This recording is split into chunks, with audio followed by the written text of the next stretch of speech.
ரஷ்ய அதிபரான Vladimir Putin அவர்கள் சமாரான ஒரு பகுதி இருக்கு. ஸோ அங்க குனிஸ்டவோட மெக்கானிக்கல் அசம்பிளி ஷாப் இருக்கு. ஸோ அங்க வந்து பார்த்தீங்கன்னா விசிட் விட்டுருக்காரு. ஸோ அந்த விசிட்ல வந்து பார்த்தீங்கன்னா நார்மலா இந்த இன்ஜின் இதெல்லாம் வச்சிருப்பாங்க இல்லையா? ஸோ அதெல்லாம் வந்து பார்த்தீங்கன்னா பார்த்துட்டு போயிருக்காரு. இந்த விமானங்கள் செய்யறது ஃபைட்டர் ஏர்கிராஃப்ட் செய்யக்கூடிய விமானங்கள் செய்யக்கூடிய விஷயங்களை அதில் பார்வையிட்டு போயிருக்கிறாரு.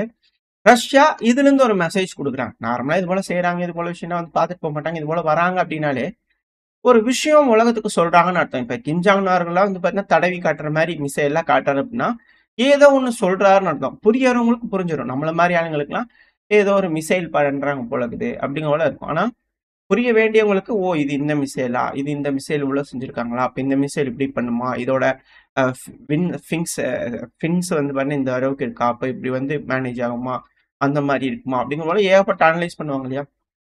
இப்ப இதுல SU-57 ரக ஃபைட்டர் ஏர்கிராஃப்டுக்கான அப்கிரேடட் இன்ஜின் S-71K அப்படிங்கிற அப்கிரேடட் இன்ஜின் அங்க டிஸ்பிளேல இருக்கு. ரஷ்ய அதிபர் பார்த்திருக்காரு. ஸோ அப்ப F-35 காயிலாங்கடைக்கு போட வேண்டியது அப்படிங்கிற ஒரு விஷயம் நம்ம பார்த்துட்டு இருக்கோம். இப்போ ரஷ்யா SU-57ங்கிறது எந்த அளவுக்கு இருக்கு அப்படிங்கிறது பார்க்கணும்.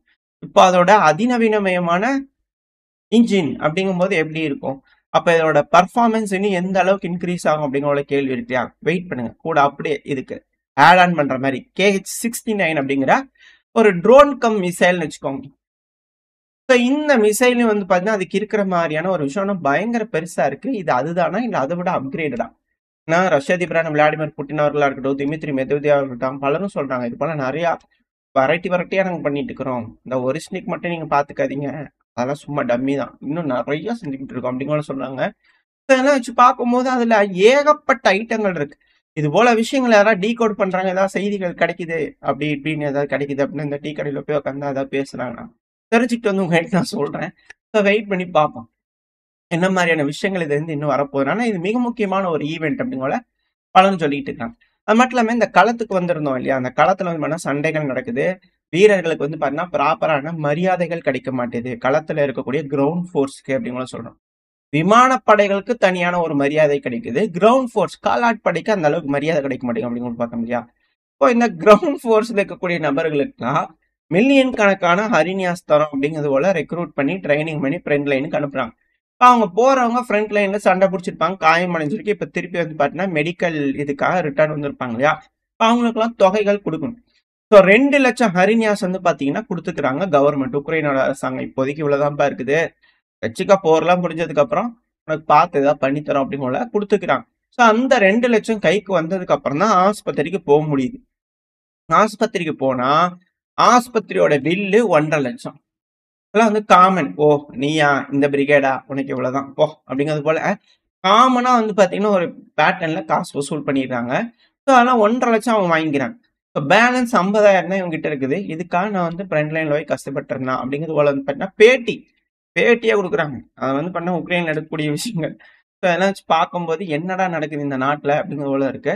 இதெல்லாம் பார்த்தா யாராவது சண்டைக்கு போவாங்களா, நாட்டுல யாராவது கூப்பிட்டாங்கன்னா அவனா சண்டைக்கு போவாங்களா அப்படிங்கிறது போல இருக்கு. ட்ரீட்மெண்ட் பார்க்கறது கூட கை செலவு போட்டு ட்ரீட்மெண்ட் பார்த்து வந்து நான் ஊர்ல உட்காரணும்னா யார் வந்து பார்ப்பாங்க அப்படிங்கிற கேள்வி இருக்கு.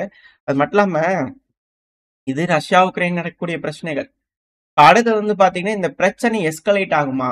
ஏன்னா இப்ப வரக்கூடிய சமிகைகள் நம்ம சேனலை பொறுத்த வரைக்கும், அதுவும் குறிப்பா என்ன ஃபாலோ பண்றவங்களுக்கு ஒரு விஷயம் நல்லா தெரியும். என் மண்டை ஒரு கோளாறு பிடிச்ச மண்டை, தப்பு தப்பா தான் யோசிப்பேன் அப்படிங்கிறது உங்களுக்கு தெரியும். இல்ல என்ன அப்படின்னா இந்த மேற்குலக நாடுகள் குறிப்பா இப்ப போலாண்டு, ரொமேனியா பல நாடுகள் வந்து பண்ணா பேக் அடிக்கிறாங்க. இல்ல இல்ல நாங்க ட்ரூப்ஸ் அனுப்ப மாட்டோம், இட்டாலி அனுப்ப மாட்டேன்றாங்க. பல நாடுகள் ஜெர்மனி அனுப்ப மாட்டேன்றாங்க. எங்க கிட்ட அந்த அளவுக்கு கெப்பாசிட்டி இல்லைங்கிறாங்க. இப்போ பல நாடுகள் தலைவர்கள் வந்து பாத்தீங்கன்னா பேக் அடிக்கிற மாதிரி இருக்கு. அவங்க தோல்வியை ஒத்துக்கிற மாதிரி இருக்கு அப்படிங்கிறவள தெரியும். ஆனா இதுதான் உண்மையான்னு கேட்டீங்கன்னா இல்லையே அப்படிங்கிறவள தோணுது. ஏன்னா எனக்கு ஒரு கோளாறு இல்லையா, என் மண்டை கொஞ்சம் கோளாறு. ஸோ அதனால அது எப்படி தோணுது அப்படின்னா, ஒரு வேலை இது போல செஞ்சுட்டு இருக்கும்போது ஒரு மிக முக்கியமான ஒரு நபரோட மரணம். ஸோ ஒரு வேலை ஏதோ ஒன்று நடக்குது, எஸ்கு புஸ்கா ஏதோ ஒன்று நடக்குது, யாரையாவது ஒன்று செய்யறாங்க அப்படின்னா, ஏன்னா ஃபிகோ அவர்களை அசாசினேட் பண்ண ட்ரை பண்ணாங்க, ஹங்கேரியோட விக்டர் ஆர்பன் அவர்களை அசாசினேட் பண்ண ட்ரை பண்ணாங்க. இது போல பல விஷயங்கள் நடந்துகிட்டு இருக்கு. ஸோ இது போல ஏதோ ஒன்று செய்யறாங்கன்னா அதுக்கப்புறம் இது மிக பெரும் அளவுல பிரளயமா வெடிக்குமா பாத்தீங்களா? நாங்க எந்த அளவுக்கு அமைதியா இருக்கிறோம்னு நினைச்சோம். ஆனா இது போல நடக்குது பாத்தீங்களா அப்படிங்கிற போல கேள்விகள் இருக்கு. ஏன்னா எஸ்கலேஷன் அந்த அளவுக்கு நடந்துட்டு இருக்கு. இப்போ போலாண்டோட பார்டரை தாண்டி 50 கிலோமீட்டர் ஏர்ஸ்பேஸ், போலாண்ட் ஏர்ஸ்பேஸை தாண்டி ஜீப்ரா ட்ரோன்கள், ரஷ்யாவோட ட்ரோன்கள் போலாண்ட்லவே விழுந்திருக்கு. போலாண்டோட போலீஸ் ஆஃபீஸ் தான் ரெக்கவர் பண்ணியிருந்துக்கிறாங்க. போலாண்ட்ல இருக்கக்கூடிய மெச்டான் சியாலஸ் அப்படிங்கிற ஒரு வில்லேஜ். ஸோ அந்த வில்லேஜுக்கு பக்கத்துல இது போல ட்ரோன் வந்து விழுந்திருக்கு. இதனால உயிர் சேதங்கள் எதுவும் இல்லை. ஜீப்ரா ட்ரோன்கள்னாலே இதுதான். அது சாயங்காலம் 5:30 மணிக்கிட்ட வந்து பாத்தீங்கன்னா 6ஆம் தேதி உக்ரைனோட நேரப்படி இது போல வந்து விழுந்திருக்கு அப்படின்னு கூட சொல்றாங்க. ஸோ வெயிட் பண்ணி பார்ப்போம். இதனால போலாண்டு ஐயோ அவரா பெரிய ஆளாச்சே அப்படிங்கிற இருக்கு. இதனால என்ன மாதிரியான கண்டனங்கள், என்ன மாதிரியான விஷயங்கள் அவங்க எடுக்கிறாங்க, என்ன ஏதுங்கிறது பார்க்கலாம். இப்போ போலாண்ட் என்ட்ரு ஆவாங்களா? ஏன்னா சைனாவோட டிரான்ஸ்போர்ட் ஏர்கிராஃப்ட் வருதுன்னு சொல்றேன். இப்போ போலாண்டு எஸ்கலேஷன் ஆயிருக்கு. இப்போ இது போல எல்லா நாடுகளும் பேக் அடிக்கிற மாதிரி இருக்கு. ஒரு வேலை எஸ்கலேஷன் பண்றதுக்கான ஒரு ப்ரிப்பரேஷனுக்காக ரெடி ஆயிட்டு இருக்கிறாங்களா, எல்லாரும் ஆயத்தம் ஆயிட்டு இருக்காங்களா அப்படின்ற கேள்வி வருது. ஏன்னா அமெரிக்கா டிபார்ட்மெண்ட் ஆஃப் வார் அப்படிங்கிறத மாத்திக்கிறாங்க இல்லையா? ஸோ டிஃபென்ஸ் எல்லாத்தையும் எடுத்துட்டு எல்லாம் பேர் மாற்றம் எக்ஸ் இது போல இன்டர்நெட்ல மட்டும் இல்லாம பிசிக்கலாவும் செய்யற மாதிரி செஞ்சுக்கிறாங்க. இருக்கலே டாப் நாச்சான கிரிஞ்ச் என்னன்னா ஹெக்ஸத் அவர்களோட இது போஸ்ட் போட்டுக்கிறாரு. அவரோட ஆஃபீஸ் டோர்ல எல்லாம் வந்து பாத்தீங்கன்னா மாத்திக்கிறாரு, வார் அப்படிங்கிறத மாத்திக்கிறாரு அப்படிங்கல. ஸோ அமெரிக்கா போருக்கு தயாராயிட்டார் அப்படிங்கிற சமிகைகள் வந்து பாத்தீங்கன்னா இதுல இருந்து தெரிய வருது. பயங்கரமா தயாராயிருக்கிறோம் அப்படிங்கிறது போல. ஸோ இதெல்லாம் வச்சு பார்க்கும்போது தான் கொஞ்சம் புயலுக்கு முன்னேவும் அமைதியா தானே இருக்கும். ஸோ அது போல ஒரு அமைதியா இருக்கா அப்படிங்கிற கேள்விகள் இருக்கு. ஸோ வெயிட் பண்ணி தான் பார்க்கணும். இது போல எஸ்கலேஷன் எதுவும் இல்லாம எல்லாம் பேசி தீர்த்துக்கிட்டாங்கன்னா பரவாயில்ல. ஏன்னா ரஷ்யா வந்து அடுத்த மீட்டிங்கிறது வந்து பாத்தீங்கன்னா மாஸ்கோல தான் நடக்கணும் அப்படிங்கிற கேட்கிறாரு இல்லையா? அப்போ மாஸ்கோல தான் அடுத்த மீட்டிங் நடக்கணும்னா ஜெலன்ஸ்கி அவர்கள் அங்க வந்து பேசணும் அப்படிங்கிற கேட்கிறான். ஸோ அப்ப அங்க வரும்போது ஒருவேளை ஜெலன்ஸ்கி அவர்கள் வராரு அப்படின்னா ரஷ்யா அவர் கூப்பிட்டு உட்கார வச்சு பேசி நெகோசியேஷன் பண்ணி ஒன்னு ஃபெயிலியர் இல்ல சக்சஸ் ரெண்டுல எதுனாலும் பத்திரமா அனுப்பி விட்டாங்க அப்படின்னா இதுக்கு மேல என்னப்பா கேரண்டி வேணும் உனக்கு? நீ ஏன் வந்த? சண்டையில இருக்கிற, போர்ல இருக்கிற, நீ ஏன் தான் வந்து பேசிட்டு பத்திரமா போனீல, இதுக்கு மேல என்ன செக்யூரிட்டி கேரண்டி வேணும் உனக்கு? நீ நினைச்சா என்ன வேணா பண்ணிக்கலாம், பட் இருந்தாலும் பண்ணல இல்ல, இவ்வளவுதான் பண்ணாங்க அப்படிங்கிறது போல உலகம் முன்னாடி ரஷ்யானா யாரு அப்படிங்கறத காட்டுறதுக்கான ஒரு வாய்ப்பு புட்டின் அவர்களுக்கு இருக்கு, ரஷ்யாவுக்கும் இருக்கு. இப்போ அதை சீர்குலைக்கும் விதத்துல வேற ஏதாவது நாடுகள் ஏதாவது செஞ்சிருவாங்களா அப்படிங்கிற கேள்விகள், அச்சங்கள், பதட்டங்கள் இருக்கு. பார்ப்போம். இது போல ஒரு நிகழ்வு நடக்குதுன்னா யோசிச்சு பாருங்க. போர் செஞ்சுட்டு இருக்கும் போது போர்ல இருக்கக்கூடிய எதிரி நாட்டோட அதிபர் டைரக்டா ரஷ்யாக்கே போய் உட்கார்ந்து பேசிட்டு திருப்பி ரிட்டர்ன் சேஃபா போறாருன்னா இதை விட ஒரு சேஃப்டி செக்யூரிட்டி கேரண்டி எந்த நாடாச்சும் அந்த உக்ரைனுக்கு தர முடியுமா?